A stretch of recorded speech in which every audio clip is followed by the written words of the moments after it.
Bienvenue dans le monde des petits rêveurs. Vous êtes prêts pour une nouvelle histoire? Le grand jour des rubans roses. C'était un matin doux d'octobre, et la cour de l'école arc-en-ciel baignait dans une lumière rose et dorée. Le vent faisait voler les feuilles des cerisiers qui tombaient en tourbillonnant. Lisa leva la tête émerveillée. « On dirait des rubans » murmura-t-elle. Bonnie, sa meilleure amie, éclata de rire. « Ce serait joli d'en accrocher partout, non? Imagine une école toute rose. » Maître Julien, qui passait par là, s'arrêta. Il posa sa main sur son carnet et dit doucement. « Vous savez, en octobre, on porte des rubans roses pour soutenir les mamans courageuses. » Les enfants se regardèrent. Dans leurs yeux, une idée venait de naître, simple mais lumineuse. Et si eux aussi faisaient quelque chose? L'après-midi, la classe se réunit autour d'un grand tableau couvert de craie rose. Les élèves avaient chacun une idée, un sourire, une envie. Lisa prit la parole la première, un peu intimidée. « Et si on faisait le grand jour des rubans roses? On pourrait décorer l'école, » lança Enzo. « Et courir pour montrer qu'on est fort, ensemble, » ajouta Noah. « Et chanter pour les mamans, » proposa Bonnie. Maître Julien nota tout avec soin. Puis il les regarda fièrement. « Je crois que vous venez d'inventer quelque chose de très beau. » Les enfants battirent des mains ravis. Dès le lendemain, les classes préparèrent le matériel, les idées et les chansons. Le projet prit vie comme une graine de gentillesse qui poussait à vue d'œil. Dans la salle d'art plastique, les tables étaient couvertes de papier rose, de ciseaux et de colle. Les enfants découpaient, nouaient, riaient, tout en fredonnant leurs futures chansons. « On dirait un chant de fleurs » rigola Bonnie. Lisa tenait un ruban plus clair que les autres. Elle y colla un petit cœur scintillant. « Celui-là, c'est pour ma maman » dit-elle doucement. Chaque enfant pensa à une personne importante dans sa vie. Une maman, une mamie, une sœur, une amie. Au fil des heures, l'école se transforma. Des rubans pendaient déjà aux fenêtres, sur les sacs, dans les cheveux. Noah lança en plaisantant. « Attention, même les crayons vont finir roses si on continue comme ça. » Tout le monde éclata de rire. Le vendredi soir, les familles arrivèrent avec des paniers pleins de rubans, de fleurs et de bonne humeur. Les parents montaient sur des échelles, pendant que les enfants leur tendaient des poignées de rubans à nouer. Bonnie chuchota. « On dirait un nuage de câlins. » Même les plus petits, en maternelle, participaient en collant de petits cœurs roses sur les vitres. Les murs, les arbres, les bancs, tout se para de douceur. Les passants s'arrêtaient, touchés. « Quelle belle idée !» disait-il. Et ce soir-là, le village entier parlait déjà de cette école qui voulait offrir de la couleur et du courage à toutes les mamans du monde.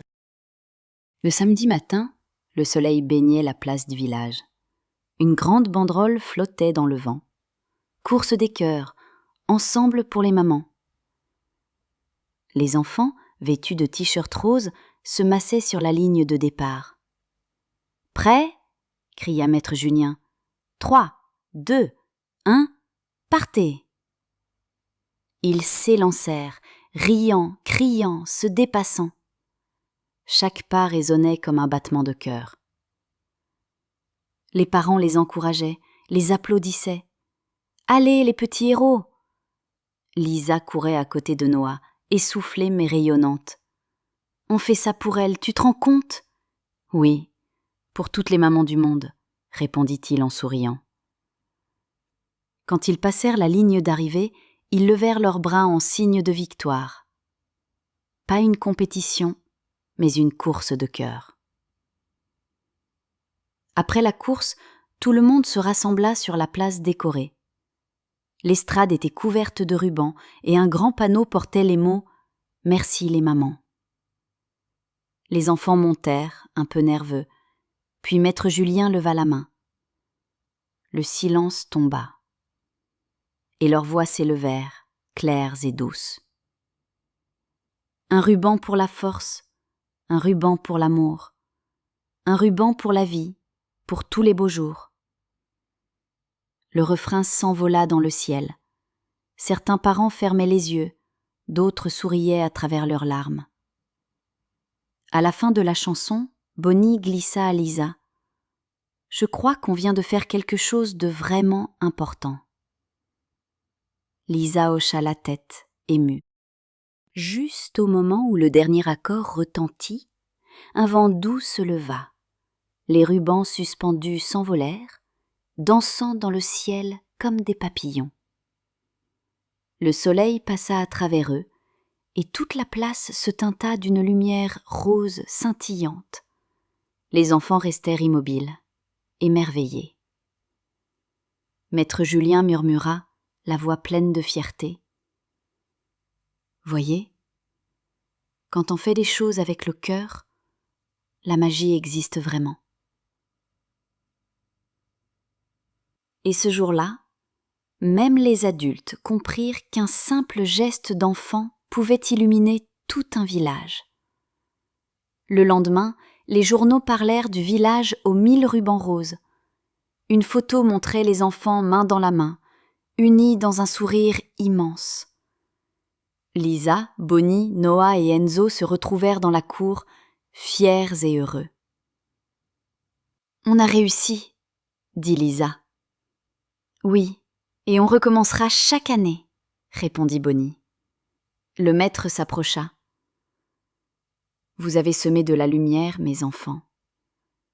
Continuez à le faire, partout où vous irez. » Les enfants hochèrent la tête, le cœur léger. Ils avaient appris que même les plus petits gestes pouvaient changer le monde. Un ruban rose, c'est bien plus qu'une couleur. C'est un sourire, une main tendue, un message d'amour. Et quand on agit ensemble, tout devient possible. Bonne nuit, mes petits rêveurs. Merci d'avoir rêvé avec nous.